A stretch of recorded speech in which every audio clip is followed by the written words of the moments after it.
Iniciamos hoy un análisis a partir de una fuente muy particular. Es una clase de cábala aplicada que se mete de lleno en un tema que, bueno, siempre genera debate. Siempre, Las relaciones de pareja y la sexualidad. efectivamente. Y creo que es importante aclararlo desde ya. El objetivo de esta exploración no es dar un código moral, ni unas reglas de esto sí, esto no. No va de eso. Para nada. La propuesta es mucho más profunda. Es entender la sexualidad como un sistema metafísico de energías. Vamos a tocar conceptos como el que según esto es el verdadero pecado original. Que ya te adelanto que no es una manzana. No tiene nada que ver. Y también la función cósmica de la unión sexual y una serie de consejos casi rituales sacados de textos muy antiguos. Y al punto de partida, la verdad es que es muy provocador. Según esta visión, el famoso pecado original no tuvo absolutamente nada que ver con comerse una fruta.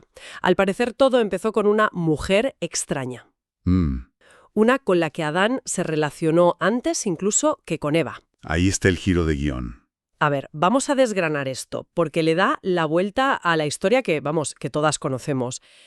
La idea central es que el error fundamental de la humanidad, el que nos desconectó, fue un acto sexual. Sí, Pero no uno cualquiera. Fue la primera relación de Adán que no fue con Eva. así es. La tradición cabalística habla de Adán y de esta mujer extraña, que se describe como la manifestación del aspecto femenino de la serpiente. ¡Ostras! De hecho, se apoyan en una frase del Génesis que consideran clave. Cuando Adán por fin conoce a Eva, dice textualmente, «A esta la voy a llamar mujer». A esta. Exacto. Ese «a esta» implica, según esta interpretación, que su mente está comparando, que hubo otra antes. Y sobre esa otra, en la fuente se advierte de no nombrarla directamente, pero se la describe como un demonio femenino. Su nombre en hebreo se escribe con 2 letras lamed. Sí. Y es, en esencia, la personificación de la lujuria. La lujuria en estado puro. Exacto. Lo que esta energía representa es el deseo sexual masculino, cuando está completamente desconectado del amor. O sea, enfocado solo en la autogratificación. Justo. El concepto es que cuando un hombre actúa movido por ese impulso puramente egoísta, buscando solo su propio placer, está en un plano metafísico, copulando con esa entidad. No es una persona, es una fuerza. Según estos escritos, ese acto genera lo que llaman pequeños demonios. ¿Pequeños demonios? Suena bastante fuerte. Sí, pero hay que entender bien la metáfora. No son seres con cuernos y tridente. Son paquetes de energía negativa, de caos. Energía sobrante, quizá. Es la energía sobrante de un acto que no fue completo, que no fue equilibrado.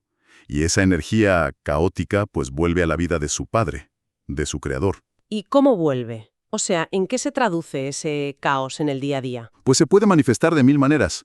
Discusiones que salen de la nada, problemas económicos que no te esperas, proyectos que se tuercen sin un motivo aparente.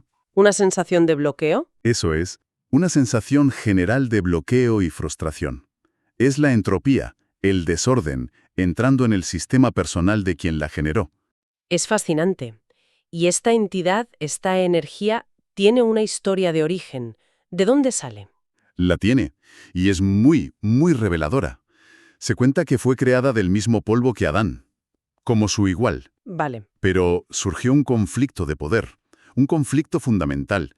Ella insistía en estar siempre encima durante el acto sexual. Como símbolo de dominio. Exacto. Y cuando Adán se negó a esa dinámica de poder, ella simplemente lo abandonó.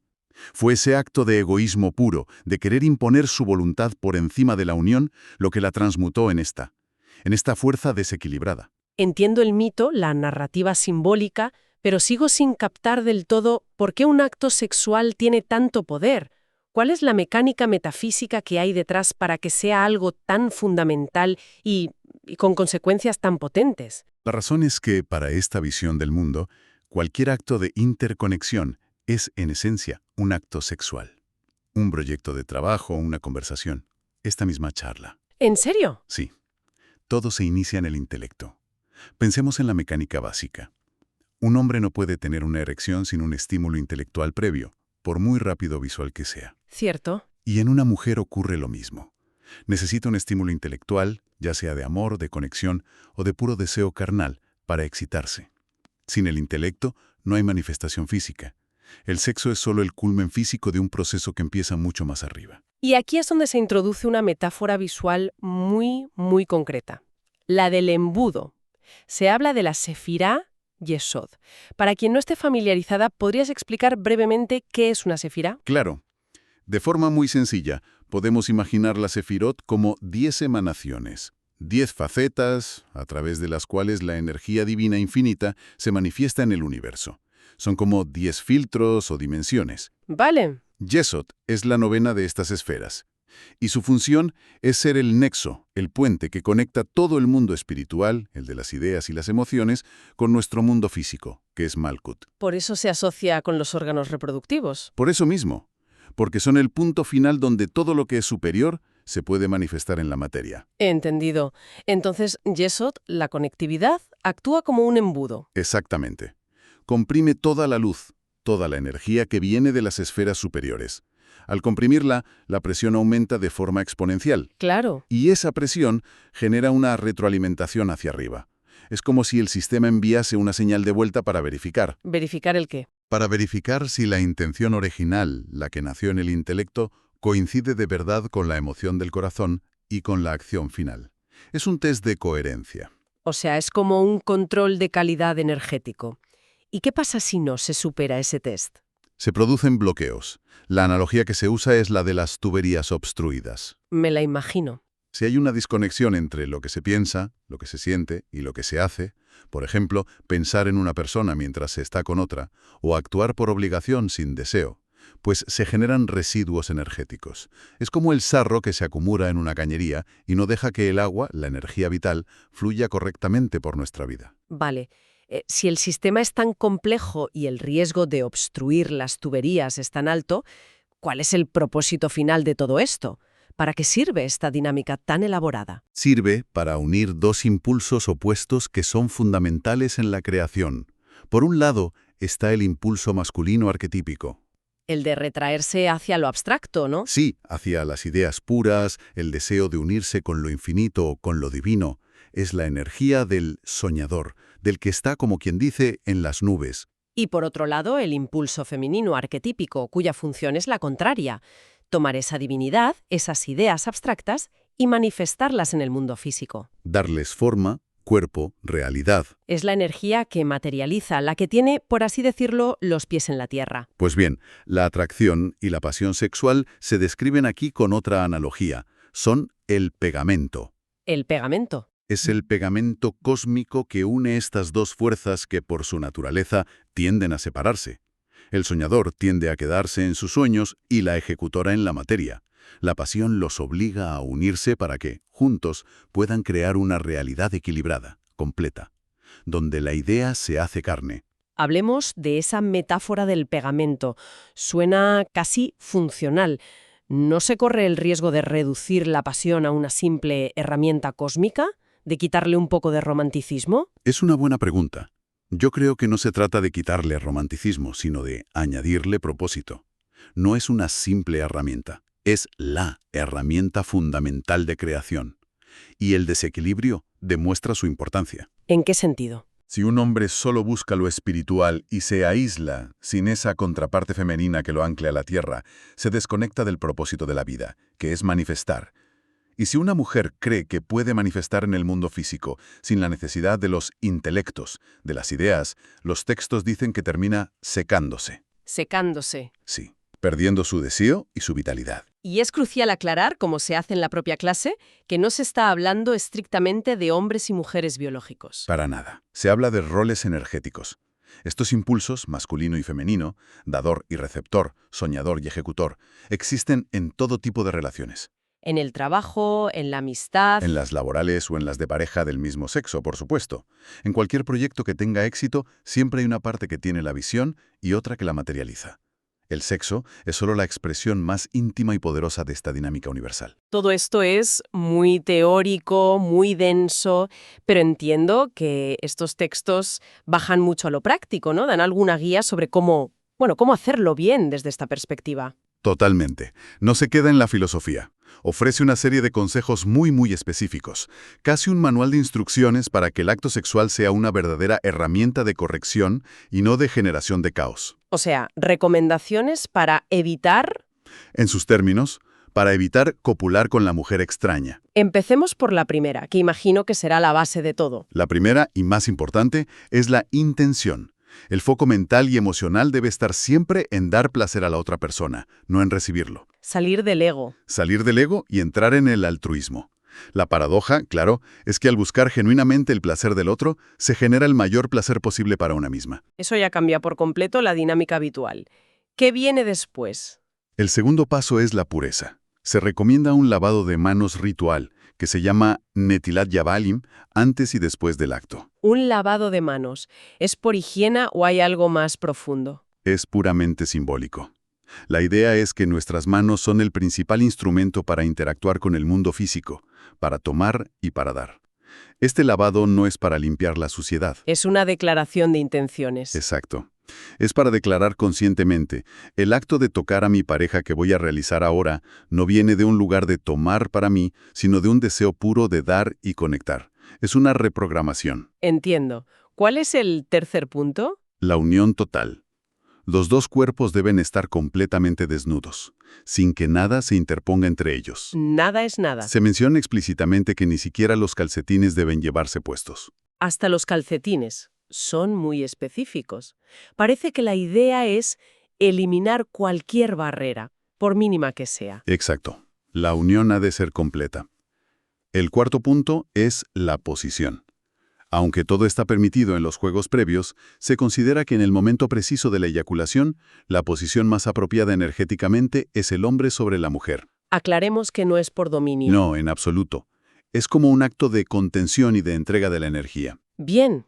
Y el siguiente es uno que me parece especialmente chocante para la mentalidad moderna. El ocultamiento. Sí, es muy contraintuitivo. La recomendación es que la pareja esté completamente cubierta, incluso la cabeza, por ejemplo con una sábana. Cubrirse por completo. En nuestra cultura la sexualidad está hiperligada a lo visual. ¿Cuál es la lógica metafísica aquí? La lógica es, a mayor ocultamiento de lo físico, mayor es la revelación de la luz espiritual que se genera en ese acto.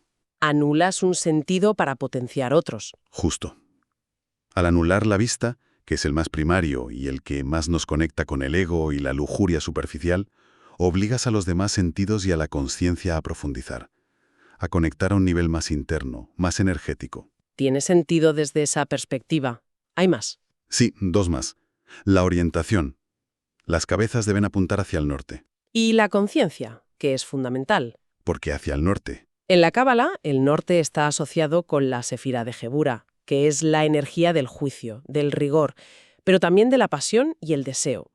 Es como alinear la brújula personal con la fuente cósmica de esa energía para canalizarla bien. Y el último punto, la conciencia. ¿Cómo se aseguran de que ambas personas estén plenamente presentes? Se sugiere que la pareja tenga una contraseña o una palabra clave que hayan acordado antes. Una contraseña. Sí. La mujer debe susurrar esa palabra justo en el clímax. Si no puede decirla, se interpreta que no está presente, que su conciencia se ha desconectado por la intensidad del momento. ¿Y entonces? Y por lo tanto, el hombre no debería eyacular. Espera, una contraseña. ¿En serio? Eso es increíblemente específico. ¿Y si se olvida o el momento es tan intenso que no se puede ni hablar? Parece un sistema con mucho margen de error. Claro, se entiende que no es un examen, es un símbolo de un pacto. El objetivo es asegurar que la unión sea un acto de dos conciencias presentes y unidas, no solo de dos cuerpos. Si la unión de las conciencias no está ahí en el momento cumbre, la conexión metafísica no es completa, y según esta visión, es mejor esperar. De todas estas recomendaciones, hay una idea que se menciona que me parece la más desafiante de todas. Se dice que la verdadera evolución del masculino es llegar a un punto en que... En que no tenga una erección por la simple vista de una mujer atractiva. Sí, esa es la meta final. Que la erección, la respuesta física, solo se produzca cuando hay un sentimiento genuino de amor y de conexión de por medio. Que el cuerpo deje de responder a los impulsos del ego y la lujuria para responder únicamente a la llamada del alma. En resumen, lo que hemos explorado es un cambio radical de perspectiva, ¿no? Dejar de ver la sexualidad como un simple acto físico, procreativo o de placer egoísta, para empezar a entenderla como una potentísima herramienta de corrección metafísica. Donde se alinean el intelecto, la emoción y la acción. Exacto. El tema central que subyace a todo esto es el altruismo. El camino hacia una experiencia sexual más sagrada, más conectada y, en última instancia, más placentera, pasa por el deseo genuino de dar.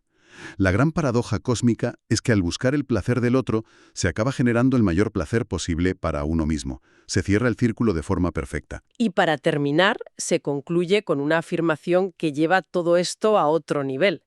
Es realmente provocadora. Sostiene que cuando una pareja logra la unión sexual más elevada, que se describe como llegar al orgasmo exactamente al mismo tiempo mientras se besan en la boca, Ese acto, en esa sincronía perfecta, obliga literalmente a las esferas superiores a engendrar y a enviar al mundo almas de maestros y seres muy elevados. es como si ese nivel de unión aquí, en la Tierra, Crear un vórtice que solo puede ser llenado por un alma de una vibración equivalente. lo que nos deja con una pregunta final para la reflexión.